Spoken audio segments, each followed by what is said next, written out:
Salam əziz şagirdlər, dəyərli abituriyentlər, xoş gördük sizləri. Bugün 16 noyabr tarixi. Bu videomuzda sizlərlə nəyə baxacağıq? Təbii ki, OTK-nın və Müstəqil Qiymətləndirmə Mərkəzinin bugün keçirdiyi sınaq imtahanının izahına baxacağıq. İzaha keçməzdən əvvəl mütləq kanalımıza abunə olun. Bu kanalın sizə faydası çox olacaq. Mənim üçün demirəm, özünüz üçün olun. Çünki bizdə hər şey var. Kanalda istənilən qədər dərs, istənilən qədər sınaq izahları, ötən ilkilər və s. baxa bilərsiniz. Bu da sizə imtahan ərəfəsində, ümumiyyətlə indi faydası dəyə bilər ancaq. Uşaqlar, sualları görürsünüz və bir elanı da diqqətinizə çatdırım ki, noyabr ayından etibarən sınaq qruplarımız artıq fəaliyyətə başlayacaq. Baxın, bir sınağın qiymətinə siz ay ərzində deməli 16 mətn işləyəsiniz. Yəni hər həftə 2 dənə mətnli sınaq, yəni hər həftə 4 mətn, əlavə olaraq 10 dənə qrammatika yanında, yəni sınaq necə olur? Buraxılış necə olur? 10 sual qrammatika, 2 dənə də mətn. Bu formada hər həftə 2 dənə, əlavə olaraq bu ayda eləyir hardasa 8 sınaq, cəmi bir sınağın qiymətinə uşaqlar, baxın, qoşula bilərsiniz 0.70, 500, 35, 35, 55. Yəni, əvvəlki sınaq qruplarımızda olanlar da bilirlər keçən ildən ki, bizim sınaq qruplarımız digərlərinin sınaq qrupları kimi deyil. Təbii ki, uşaqları qoyduq, yığdıq ora, heç bir şey eləməyək, canla, başla onların suallarına kimi də cavablayırıq və cəmi neçədir? 30 manat. 30 manata sınaq qrupu və bir aylıq təsəvvür edin ki, 16 dənə mətn işləyirsiniz, 8 dənə buraxılış sınağı işləyirsiniz. Yəni, bu əlavə olaraq hər həftə 3 dənə mövzu sınağı qrammatika üzrə. Mövzular, yəni bildiyiniz mövzular. Ümumi sınaqlar da olacaq, amma hələ ki, bilirəm, çoxunuz mövzudasınız, ona görə fonetikadan başlayıb yavaş-yavaş mövzuları işləyəcəyik. Yəni, qoşula bilərsiniz, həqiqətən də sizlərə faydası dəyəcək. Bir sınağın qiymətidir, aylıq, yəni bir dənə sınağa getməyib, buna qoşula bilərsiniz. O da ki, sizə daha çox fayda verəcək. Plus həftədə bir dəfə də canlı şəkildə o sınaqların izahı var, canlı şəkildə. Keçək suallarımızın izahına. Deməli, nə deyir birinci sualımızda? Cədvələ uyğun fikirləri müəyyən edin. Onlar yeni layihə hazırlayırlar cümləsində. Layihə sözü təsirlik haldadır. Layihəni doğru deyir, qabağına da doğru verib, ona görə uyğundur. Evi təmizləyib həyətə çıxdı cümləsində ilk söz təsirlik haldadır deyir. Nəyi təmizləyib? Evi. Doğru deyir, amma qabağına yanlış yazdığı üçün uyğun deyil. Bakı şəhəri birləşməsində Bakı sözü adlıq haldadır. Xeyr, Bakı şəhəri, Gəncə şəhəri, Xəzər dənizi və s. bu kimi birləşmələrdə qeyri-müəyyən yərkal var. Yanlış fikirdir, yanlışa yanlış yazdığı üçün əla.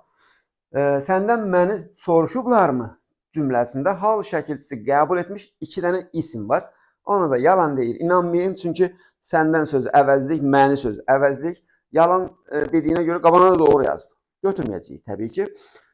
Qardaşı dünən şəhərə yola düşüb cümləsində ilk söz adlıq haldadır. Onun qardaşı, yəni öz qardaşı deyə bilərik və ona görə də adlıq haldadır, düz deyir də, mənsubiyyət şəkilçisi sözdür, adlıq haldadır, doğruya doğru deyirik. Və nədir? 1, 3, 5, o da cavab B variantı. Növbəti sualımıza baxırıq uşaqlar. Deməli, hansı bənddəki sözlərin hamısı isimdir? Bu arada kanalımızın altında deməli, WhatsApp kanallarının linkini yerləşdiririk. Orada mütləq qoşulun ki, orada da tez-tez hər gün suallar paylaşılır. O kanallardan da faydalana bilərsiniz. Hansı bənddəki sözlərin hamısı isimdir? Evdar sifətdir, evdəki sifətdir. Burada bir dənə ev isimdir. Atırıq variantı. Artıq sifət kimi işlənir, ədat kimi işlənir, atdıq. Art feildir, artım isimdir. Təmizləmək məstərdir, feildir. Götürməyəcəyik təbii ki bu variantı. Düyün nə? Düyü nə? Düzəngah nə? Hara? Deməli, budur. Cavab isimdir. Güləri sifətdir. Deməli, bu şəkildə tapırıq. Cavab D variantıdır. Çox üstündə qalmayaq. Hə, uşaqlar, mütləq sınaq qruplarımızı məsləhət görürəm sizə. Bax, dediyim kimi, bir sınağın qiymətindən siz ayda 16 mətn işləyəsiniz və hər biri izahlı, canlı izahlı. Bu da sizə ekstra bir güc verəcək. Mütləq qoşulun, bu aydan başlayırıq. Nömrəni də qeyd elədim əvvəldə. Sözlərin mənasını nəzərə alaraq ardıcılığı müəyyən edin. Deməli, təbiətən dərrakəli, anlaqlı, idraklı, bu nədir? Bura yazılıb, bilmədim, oxuya bilmədim. Nəysə ki, bu nə deməkdir? deməli, anlaqlı, e, dərrakəli, fəhimli deyə bilərik, idraklı. Bu, deməli, 2-ni birinci götürəcəyik. Saxlamaq üçün birinə müvəqqəti verilən əşya, pul, əmanətdir, 4-ü götürəcəyik. Birini qoruma, ona havadarlıq və qayğı göstərmə, himayə etməkdir. 1. Komplimenti də siz gündə bir-birinizə deyirsiniz, sağdan sola, soldan sağa, xoş söz deməkdir. Onu da götürəcəyik, 3. Deməli, nə olur? 2, 4, 1, 3. 2, 4, 1, 3 A variantı. Növbəti sualımız nə deyir bizə növbəti sualda? Qrammatika suallarına baxırıq hələ ki. Mətnlərə də baxacağıq eynən bu videoda. Deməli, deyir ki, yanlış fikri müəyyənləşdirin. Elə bil, nə vaxtsa yaşamışam mən. Deyəsən, bir zaman atım da olub. Nə vaxtsa döyüşə atılmışam mən, əlimdə qılıncım, qalxanım olub. Deməli, tünd qara hərflə yazılmış söz adlı haldadır. Döyüşə atılmışam, yalan deyir, yönlük haldaymış, bizi anladır. Birinci misrada frazoloji birləşmə işlənməyib. Nə vaxtsa adlı halda deyilmiş, düz deyilmiş. Mən niyə demişsiniz uşaqlar? Niyə demişsiniz ki, müəllim orada deyil deyir. Bu düz deyilmiş. Birinci misrada frazoloji birləşmə işlənməyib, düz deyir. Birinci misrada frazoloji birləşmə yoxdur. Dördüncü misrada yerlik halda olan söz həm də mənsubiyyət şəkilçilidir. Əlimdə, mənim əlim, həm də yerlik hal var. Bunu da düz deyir. İkinci misrada mənsubiyyət şəkilçili söz adlı haldadır. Bir baxın görək. Deyəsən, neçənci misrada? İkinci. Bir zaman atım da olub. Atım sözünü deyir. Adlı haldadır. Bu da normaldır hər şey. Dördüncü misrada mənsubiyyət şəkilçili sözlərin hamısı adlı haldadır. Elə biri özü deyir, axı yerlik haldadır. Ona görə yanlış budur. Cavab Y variantı. Növbəti sualımız, uşaqlar, B variantı ilə A variantının sualları eynidir, sadəcə yerlər dəyişir. Hansı sözlərin amonim mənaları eyni nitq hissəsinə aiddir? Cır feildir, ətək isimdir. Deməli, baxaq, cır feil kimi işlənir, cırmaq, bir də cır meyvə. Necə? Bu olmadı, yoxsa eyni nitq hissəsinə aid deyil, bu fərqli oldu. Atırıq. Ətək sözü də ümumiyyətlə amonim deyil, çox mənalıdır. Kəsir sözü də amonim deyil. Qıyıq, bəstə ümumiyyətlə sifət kimi işlənə bilər. Bir də deməli, bəstə, mahnı bəstəsi, musiqi bəstəsi, bir də balaca. Ona görə bu da fərqli nitq hissəsi olur. Çıxacağıq. Nəfis, zərif deməkdir, incə deməkdir. Bir də nəfis, başqa bir şey yoxdur axı. Nəfs sözüdür, o da olmaz. Müxtəsər sözü vurğuya görə dəyişir, o da olmaz. Bir dənə burada çən sözü amonimdir. Su çəni, bir də duman çən. Oynaq, bizə nə lazımdır? Eyni nitq hissəsi. Oynaq, biri var diz oynağı, biri var oynaq musiqi, sifət və isim. Hava ikisi də isimdir, götürməyəcəyik. Çünki atmosfer havası, rəqs havası və qaxdakı yenə qalxmaq, başına bir şey vurmaq deyək. Bir də quru meyvədir, bunu da götürmədik. Yal, əsər, qayım. Yal itin yeməyidir, bunu bilirik. Bir də dağın yuxarı hissəsidir, yala çıxmışdıq. Əsər bir əsər əlamətdir. Yox, ovdan əsər, əlamət yoxdur mənasında. Bir də bədii əsərlər, bunu da bilirik. Qayındakı biri qohumdur, qohum, özünüz bilirsiniz. Bir də ağacdır, ağac. Əslində ikisinə də ağac demək, bilməm, doğru olar mı, yoxsa yox. Deməli, qayın sözü amonimdir, ikisi eyni nitq hissəsidir. Keçək. Yazılışı ilə tələffüzü fərqlənməyən sözlərdən ibarət cərgəni müəyyən edin. Xiffət fərqlənmir, həssas qoşası var, fərqlənmir, həsəddə t olur. Deməli, fərqli. Axşamki canımıza baxmışsa, bu tipli şeylərə çalışdım ki, biraz yer verim ki, siz imtahanda daha yaxşı yazasınız. Malikanə, vaxtaşırı, rəssam. Malikanə, deməli, fərqlənmir, fərqlənməyən lazımdır bizə də. Diyaloqda ya artırılır, tələbat fərqlənmir, atırıq bunu. Ay, mən necə gəldim, bura çıxdım. Malikanə fərqlənmir, vaxtaşırda d olur, rəssam fərqlənmir. Bu variantı çıxırıq. Qəhrəmanda da fərqlənmə var idi, daha doğrusu diyaloqda bu variantda. Onu da atırıq. Bilərzik, jeton, leytenant. Leytenant, bilərzik olur, iş olur burada da. Jeton, leytenant. Bir dənə fərqlənən var da. Dirayət fərqlənmir, bərayət fərqlənmir, bikar da fərqlənmir. Bərayət, şücayət, qənaət, itaət sözlərində fərq olmur. Deməli, Y variantı. 7 mi? Hə, 7. Sonra cədvələ uyğun fikirləri müəyyənləşdirin. İlk sözün son samiti cingiltili tələffüz olunur. İlk sözün samiti kar tələffüz olunur. Baxırıq, quraqlıq bağışlayın. Quraqlıq illəri. Deməli, görürsünüz ki, ğ olur. İlk sözün son samiti cingiltili, yəni ğ kimi tələffüz olunur. Şərik dostlar. Burada ç dəyişməyəndir. Ona görə biz bunu götürməyəcəyik. Burada cingiltili olanlar lazımdır. Kəpənək qanadları burada 2 olur. Yenə kar olmuş olur. Bunu da götürməyəcəyik. Bizə 1 lazımdır. İlk sözün son samiti kar tələffüz olunur. İştirak ərizəsi bu kardır. Yəni iştirak, şərik, müştərək tipli sözlər dəyişmir. Özdən sonra sait gəlsə də yenə dəyişmir. Samiti deməli məslək sirri. Məslək bizə nə lazım? Son samiti kar tələffüz olunur. Bunu götürəcəyik də. Məslək sirri bu da məslək də dəyişmir. Bunu da götürəcəyik. Çiçək ətrində y olduğuna görə bunu götürməyəcəyik. Y olur, özündən sonra sait var. Deməli 1, 4, 5 o da y variantı. 8-ci sualımıza baxaq uşaqlar. Deməli 8-də bizə nə deyir? Deyir ki, uyğunluğu müəyyən edin deyir. Bizə edək də bunun variantı olmalıydı axı elə bil ki. Hə. Deməli baxaq. 2 leksik, 1 qrammatik şəkil. Bir dənə təhlil edək. Baxın, qızar sözün kökü, qızar, qızartılar. 1 leksik, 1 qrammatik. Qızdan qızar yaranmır ha. Dara, daraq, daraq. Məktublaşdıq, məktub. Məktublamaq yoxdur deyə laş bütöv götürürük. D-q. İşləkdir, iş. İşlə, işlək, işləkdir. 2 leksik var burada da. Süzgəcdə də süzgəc. Aha, 2 leksik, 1 qrammatik şəkilçi. Harda var? 2 leksik, 1 qrammatik şəkilçi. D-da var. Sonra 1 leksik, 1 qrammatik şəkilçi. A-da var, A-da var. Başqa hansında var? 2 leksik, 1 qrammatik şəkilçi. Daha doğrusu 1 leksik, 1 qrammatik şəkilçi. Bir dənə A-da var da. Düzdürmü? A olsun. Yalnız 1 leksik şəkilçi var, qrammatik şəkilçi yoxdur. O da deməli nədir? B və Y. D, A, B və Y. D, A, B və Y. C variantı. 9-cu suala bir qəfil baxaq. Cümləni tamamlaya bilməyən fikri müəyyən edin. Yaz isminə dır şəkilçisi qoşulsa, ismi nə deyir? Baxın, yaz, yazdır, yazdır, bahardır, güldür. Burada r şəkilçisi tələffüzdə düşəcək. Yəni, bu r düşür. Aha.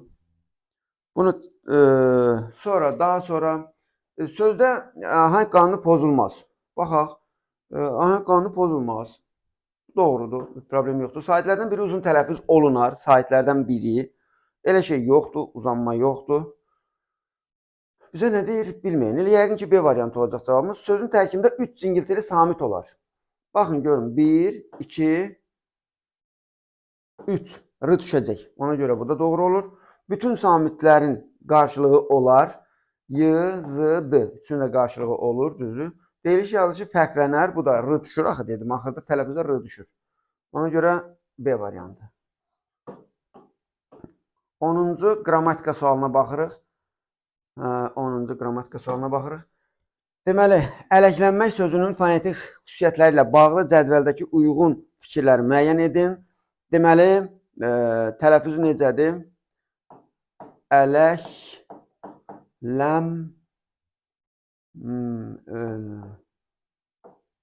Ələklənmək.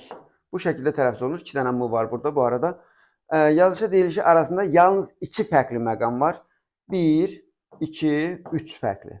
Deməli, N dəyişir, Q dəyişir, bir də buradakı Q dəyişir, ələklənmək. Deməli, 2 fərqli məqam var, yanlışdır. Cingiltili samitlərin sayı kar samitlərdən çoxdur. Bəli, 1, 2, 3, 4 dənə cingiltili var, 2 dənə kar var. Bu doğrudur. Kar cingiltili samitlərin qarşılıqları işlənmişdir. Kar və cingiltili samit qarşılıqları, yəni bir-birinin qarşılığı olan samit. Məsələn, işin qarşılığı y-dır, işin qarşılığı y-dır, başqa bir şey yoxdur burada, bu yanlış fikirdir. Bir-birinin qarşılığı olmalıdır. Yəni t-dır, p-b, belə. Yanlışa baxaq. Qarşılığı olmayan yalnız 3 samit işlənmişdir. L, 2 dənə də m. Bu səhvdir. 4 dənədir, 2 dənə m, 2 dənə l var. Hecalardan ikisi saitlə bitir. Ə, lək, lən, mək. Elə bir ki, ə, lək, lən, mək. İkisi Saitlə bitir, bunda yalan deyir. Nəysə ki, cavabımız olacaq doğrudan 2, yanlışdan da 4, 5 və cavab olacaq 2, 4, 5. Belə uşaqlar, mətni yəqin ki, oxumusunuz. Bu arada Kəlbəcər mətnidir. Belə ekranı saxlayıb yaxınlaşdırıb oxuya bilərsiniz. Oxumamısınızsa əgər. Buranı da belə saxlayıram yavaş-yavaş. Ekranı saxlayın, oxuyun. Əgər getməmisinizsə sınağa, amma bu arada yenə deyirəm, OTK-nın sınaqlarına getməyə dəyər. Dəyər. Belə, uşaqlar, Gəncədə əgər yaşayırsınızsa, bax, biz Gəncədəyik, əyani dərslərimizdə Gəncədədir, belə deyək.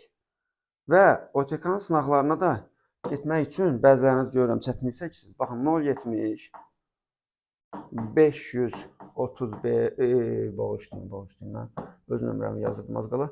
587 35 55. Bu nömrəyə yazaraq OTK-nın sınağına bilet ala bilərsiniz, Gəncədə, əyani olaraq. Amma yəni istəsəz təbii ki. Və bu arada dediyim kimi, yenə deyim, sınaq qruplarımız başlayır noyabrdan. Cəmi 30 manata, həftədə 16 mətn işləyə bilərsiniz, daha doğrusu ayda 16 mətn işləyə bilərsiniz. Həftədə 2 mətnli sınaq, yəni 4 mətn, plus 10 qrammatikalı 2 dənə, hər sınaqda 10 qrammatika, əlavə olaraq mövzu sınaqları filan. Nəsə, həftəyə ən azı 5 plus sınaq işləyirsiniz. Bu da kimə yetməz ki, bir sınağın pulunu verirsiniz və ay ərzində bunları işləyirsiniz. Mətndə altından xətt çəkilmiş sözlərdən heç birinin şərhinə uyğun deyil. İndi uşaqlar, bura baxaq. Elə burada cavab A variantıdır. Çox uzatmayacağım bu sualı. Xətt çəkilmiş sözlərə baxın. Baxın, yataq sözüdür, meydana gəlməsidir.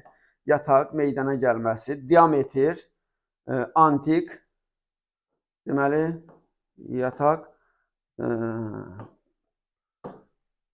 Məsələn, hər hansı faydalı qazıntı yerin altında və ya səthinin təbii toplama yeri, mədən, bu yataqdır, bu var idi.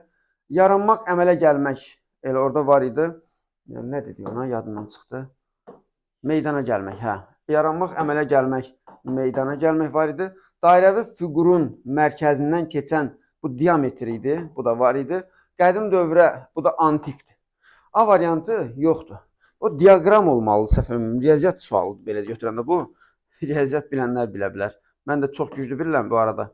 Riyaziyyat müəllimdən soruşmuşam sualın cavabını. Mətndə bununla bağlı fikir yoxdur. Kəlbəcərdə su hövzələri boyunca çoxlu qədim süni mağaralar mövcuddur. Bunu dedi oradan. Kəlbəcərdə qızıl yataqlarının istismar olunmağa başlaması zamanı. Qızıl yataqlarının istismar zamanı yoxdur. Elə cavab da budur. Kəlbəcərdə insanların lap qədim zamanlardan, bəli, bu mətni oxuyan bilir ki, burada belə bir şeylər var idi. Azərbaycanın ən yüksək dağ rayonunda arxeoloji tədqiqatlar aparılıb, bəli, bu qədər tədqiqatlar aparılıb, antik dövr filan hamısı araşdırılıb. Hətta orada dairəvi, o diametr sözü elə oradan idi, dairəvi bir şey tapmışlar, yaşayış yeri. Kəlbəcərdə qədim mədəniyyət nümunələrinin olduğunu deməyə əsas verən faktların olması bu da var idi təbii ki. Cavab olacaq B variantı. Deyir, mətnə əsasən birinin dəqiqliyini təsdiq etmək olar. Kəlbəcər rayonunun 1936-cı ildə yaradılıb, bunu təsdiq edən bir faktımız yoxdur. Beynəlxalq əhəmiyyətli, deməli, qərar uzun müddət reallaşdıra bilməyib. Baxın, bu Kəlbəcərin və digər rayonların işğaldan dərhal azad edilməsi ilə bağlı BMT-nin qətnaməsini deyir. Mətndə var idi bu. Onu reallaşdıramıyor. Elə düz deyir də. Uzun müddət reallaşdıra bilməyib. Yəni 30 il müddətini reallaşdıra bilmədilər. Doğru fikirdir. Azərbaycanın ən qədim yaşayış məskəni Kəlbəcərdə tapılıb. Xeyr, qədim yaşayış məskənlərindən biridir, amma ən qədimi demir. İbtidai insanlara aid əmək alətlərinin tapıldığı ilk yer Kəlbəcərdir. Bunu da demir, ilk yer olduğu demir. Azərbaycanda yeganə civə yataqları Kəlbəcər. Yeganə civə yatağı demir, amma civə yatağı var. Nə bilirik, bəlkə başqa yerlərdə də var. Cavab B variantı. 14-cü suala baxaq. Belə bir sualdır. Deyir ki, 21 avqust 2025-ci ildə Kəlbəcər rayonu işğaldan azad edildi. 25-ci il deyildi, 20-ci ildə işğaldan azad edilib, yanlışdır. Mətndə də var. Kəlbəcərdə insanlar İslamın yayıldığı dövrlərdən başlayaraq məskunlaşmağa başlayıblar. Ondan da qədimdə idi. Belə bir şey daha qədimdə idi. Nəysə, sonra 1900 yanlışa baxaq. 76-cı ildə Kəlbəcərdə ilk qaya təsvirləri aşkar edilmişdir. Bəli, bu qaya təsvirlərini orada gördük. Daha doğrusu gördük, amma həmin ildə ilk deyildi, ona görə yanlışdır. 1968-ci ildə rayonun Şorbulaq və Ağyataq ərazilərində bu 68 başqa ərazilərin adları çəkildi. Şorbulaq, Ağyataq ərazilərinin adı çəkilmişdi, amma 68-ci illə əlaqəsi yoxdur. Yanlışdır. Sonra ehtimala baxaq. BMT Təhlükəsizlik Şurasının qətnamə qəbul etməsinin əsas səbəblərindən biri Kəlbəcərin işğal olunub. Kəlbəcərin işğalı olub. Bunu ehtimal eləmək olar mətndə. Çünki deyir ki, yəni torpaqlar işğal olunandan sonra qətnamə qəbul edib. Kəlbəcər də o işğal olunan torpaqlardan biri olduğuna görə ehtimal edə bilərik ki, buna görədir. İslam dini Azərbaycanda 7-ci əsrdən yayılmağa başlayıb. Azərbaycanda demir. Deyir ki, İslam dini yayılmağa başladığı vaxtlardan Kəlbəcərdə nə bilim nələr mövcud idi. Amma bilmirik Azərbaycanda yoxsa harada. Ona görə bu yanlış fikirdir, ehtimal deyil. Nəticədə nə olur? Nə olur? 3, 4 və bir də 5.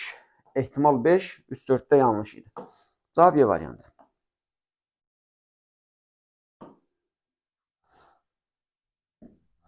Daha sonra hansı faktlar mətndə yoxdur? İşğal dövründə məcburi köçkün düşmüş Kəlbəcərlilər indi rayona qayıdırlar faktı var idi. Azad edilmiş Kəlbəcərdə yenidən qurma işləri aparılır. Bu da var idi. 27 sentyabrda başlayan uğurlu əməliyyatlar sona qədər davam etdirildi. Belə bir məlumat yox idi ki, bu sona qədər davam etdirildi. Kəlbəcərdə bir çox istedadlı insanlar yaşamışdı, məlumatı yox idi. İnsanlarla məlumat vermir. Rayonu tərk etməyə məcbur qalan Kəlbəcərlilər əsasən Aran zonasında məskunlaşmışlar. Belə bir şey də verməyib ki, harada məskunlaşıblar. Ona görə 3, 4, 5. Deməli, belə 16. Bu arada bir Kəlbəcərli olaraq Kəlbəcər mətnini izah eləməyin də bir başqa zövqü var. Deməli, tünd qara hərflərlə verilmiş sözə əsasən cədvəli tamamlayın. Baxaq görək, hansı sözdür? Deməli, tünd qara hərflə verilmiş söz. Aha. Deməli, deyir ki, burada. Deyir ki, 4-cü geoloji dövrlə bağlıdır. Yəni, əlaqəlidir deyək də. Burada bunu demək istəyir. Əlaqəlidir. Deməli, mətndən fərqli mənası, sözün mətndən fərqli mənası, məsələn, başqa bir həmin mənanı işləndik. Məsələn, örtülmüş. Məsələn, bura yaza bilərik. Örtülmüş. Məsələn, yaza bilərəm qapı bağlıdır. Bu tipli suallara fikir verin. Baxın. Burada istəyir səndən mətnindən fərqli mənası nədir? Fərqli məna nə bildirə bilər? Mətndəki yox. Mətndəkindən fərqli. Örtülmüş mənası bildirə bilər, qapı bağlıdır. Burada deyə bilərik, qapı bağlıdır, həmin nümunəni yaza bilərik və s. Belə ilə də cavab olacaq. Sonra 17-ci suala baxaq. 5-ci abzasda mətnin üslubunun səciyyəvi xüsusiyyətləri üçün xarakterik olmayan cümləni yazın. Deməli, orada bir dənə, bilirik də, mətn publistik mətndir. Amma burada bir dənə bədii üslub nümunəsi veriblər. 5-ci abzas haradaydı? Burada deyir ki, baxın, cümləyə baxın. Təxminən tarixin dərin qatlarından günümüzə qonaq gələn bu tikilinin divarları qaya parçalarından və çay daşlarından hörülür. Bax, günümüzə qonaq gələn. Deməli, bu poetizmdir. Bu bədii məzmundur. Özü çox da belə yaxşı bədiilik var da orada. Onu yazırsınız, həmin bu 5-ci abzasda, o cümləni buraya yazırsınız, əsaslandırma da yazırsınız ki, elə o qonaq gələn ifadəsi məcazi mənadadır, ona görə də mətn publistik üslubda olduğuna görə uyğun deyil. Sonraki sualımıza baxaq, 18. Kəlbəcər ərazisində türklər qədim zamanlardan məskunlaşmışdı, deyir. Bunu 2 dənə faktla təsdiq etməliyik. Mətnə baxırıq yenə. Baxın, uşaqlar, burada, baxın, belə bir şey yazıb. Bax, bu hissədəydi, haradaydı? Bax, deyir ki, yəni o qədimdən türklər yaşayıb. Bunu fakt kimi təsdiq eləməliyik. 6000 yaşı olan qaya təsvirləri qədim türk əlifbası nümunələri aşkar edib. Deməli, türk nümunəsi əlifbası aşkar edilibsə, bunu yaza bilərik ki, qədim türk əlifbası nümunələri aşkar edilmişdi. Bir dənə də fakt, bax, məsələn, burada belə bir şey var idi. Kəlbəcər sözü qədim türk dilində çay üstündə qala deməkdir. Deməli, türk dilindən mənası verirsə, bu da hardasa qədimdən türklərin yaşadığı anlamına gələ bilər. Deməli, bu faktları yaza bilərsiniz. Yəni, türklərlə bağlı faktlardır. Tezisimizi də əsaslandırırsınız və salam. Sonra, neçənci abzasların yeri dəyişdirilsə, mətnin tərkib hissələri arasında əlaqə bərpa olunur. Deməli, abzaslar, baxın, təxminən 7.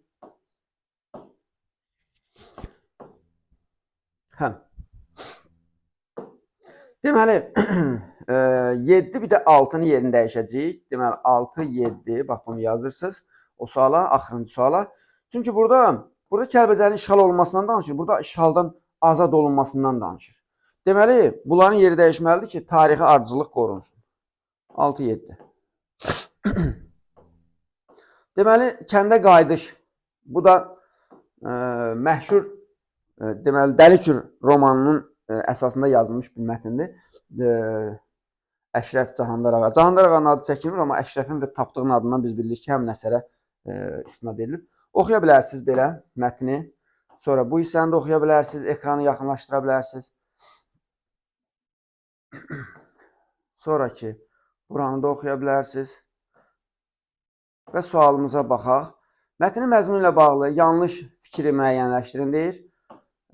Deməli, stansiyada gecələmək üçün yer olmadığından Əşrəf yola düşür. Stansiyada gecələmək üçün yer olmadığına görə deyildi. Əşrəf deyir ki, mən buraları tanıyıram.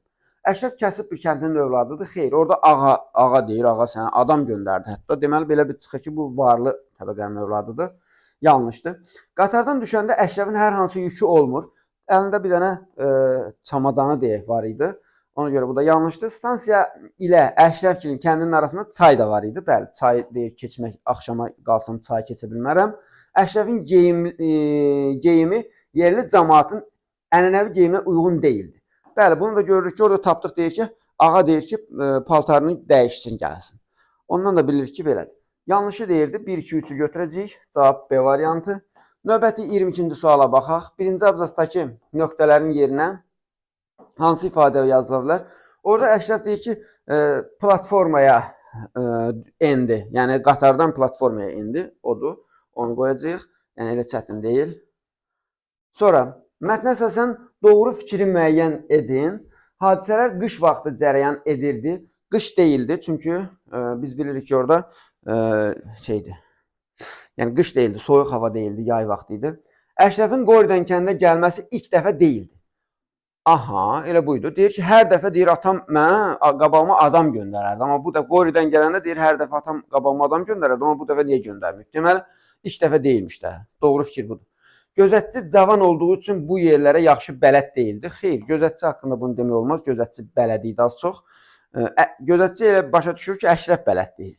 Əşrəf əraziyə tam bələd olmadığı üçün meşədə oturub onu qarşılamağa gələnlər gözləyir. Xeyr, bələd idi. Sadəcə olaraq gecəyə düşmüşdü. Orada biraz gözləyir.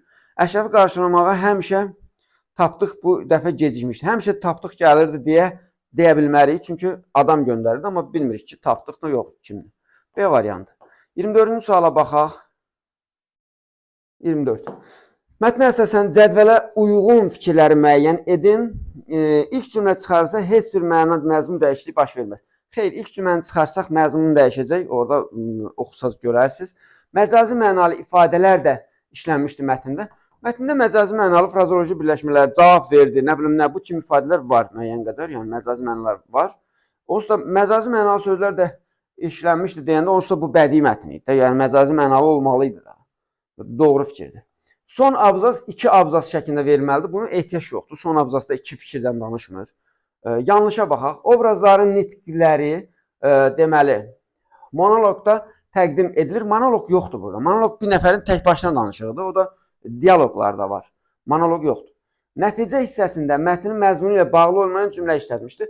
Xeyr, nəticə hissəsini oxusa sonuncu abzasda hər hansı bir fərqli cümlə yoxdur. Hadisələr müəllif təkkiyəsində və obrazların danışığında verilir. Bəli, həm müəllifin dilindən verilir, həm də obrazların dialoqları var. Deməli, doğrudan doğrunu seçirik, yanlışdan yanlışları seçirik və cavab olur 2, 4, 5, Y variantı. Növbəti sualımıza baxaq. Deyir ki, bu yaxınlarda kənd yox idi. Cümləsi mətnə hansı işarənin yerinə uyğundur? Bunu da mən sizə deyim. Deməli, bax, bura uyğun olacaq uşaqlar. Baxın bura. Deyir ki, onun geyimindən seminarist olduğunu bildikdə daha da təəccübləndi. Cümlə yadımdan çıxdı, qoyun buradan baxım. Bu arada. Təəccübləndi.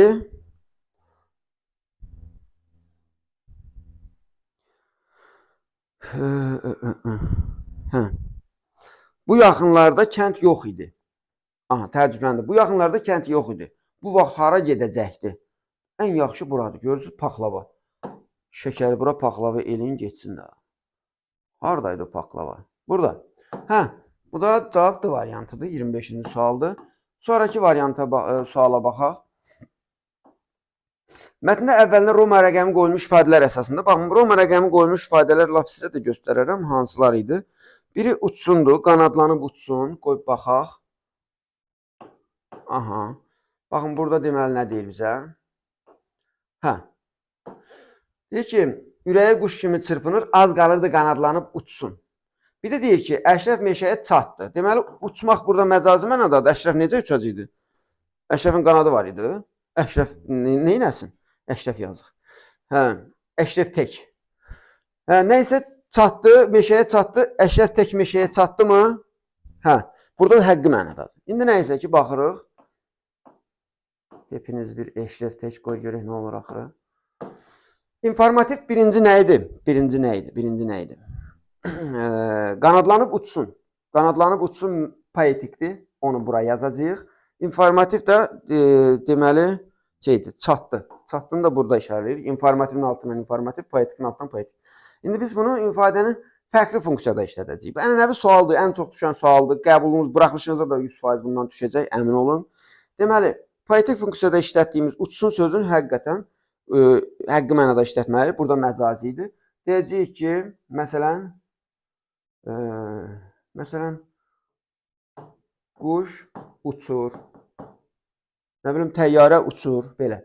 Deyəsiniz ki, müəllim, orada uçsun verib, siz niyə uçur yazırsınız? Qrammatik şəkilçiləri dəyişə bilərik, problem deyil.